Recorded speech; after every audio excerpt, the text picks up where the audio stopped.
Here's how I nearly broke my PC and my brain creating this blink and you'll miss it effect shot. Did you see it? No? Good. Let's take a look in DaVinci and see what's going on.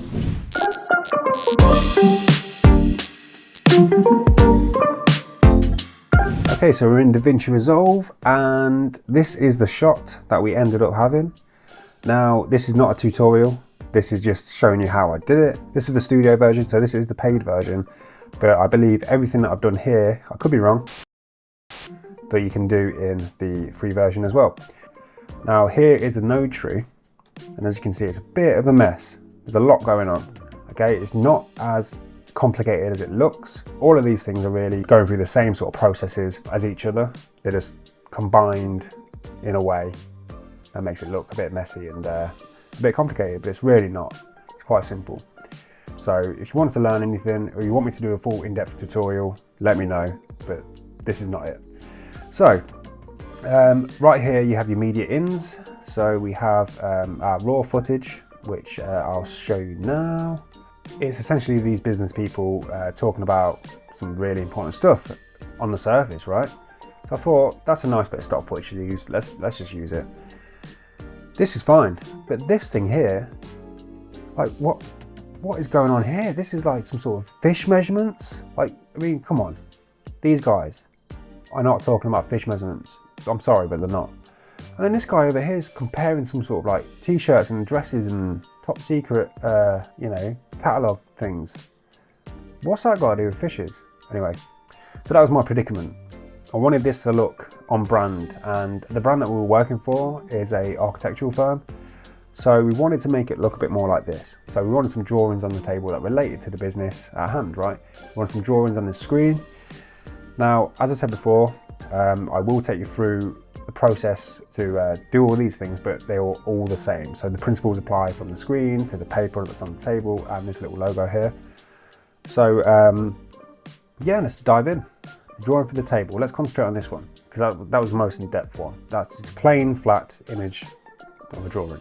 In order to get that on this table, there were so many things I had to do. First one was to track footage. So we used a Planar Tracker to track a little bit of the footage. I used, I believe, the fish chart thing as a reference, because why not, hey?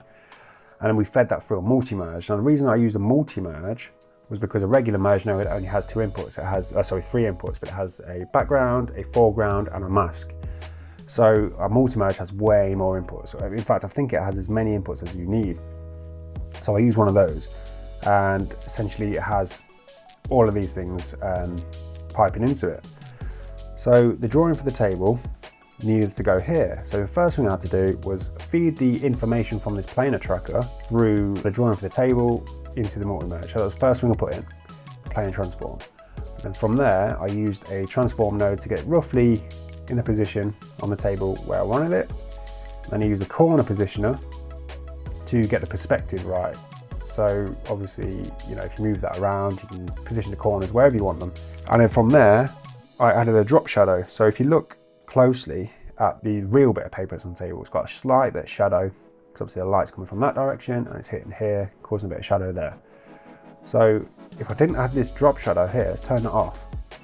You see it just looks fake. But as soon as you put that in, it matches that and it just blends in seamlessly, I believe. So that feeds into the main multi-merge and it feeds into another multi-merge where we have things like these guys' hands, right? So I had to use a mask to cut these guys' hands out to put them over the fake bit of paper.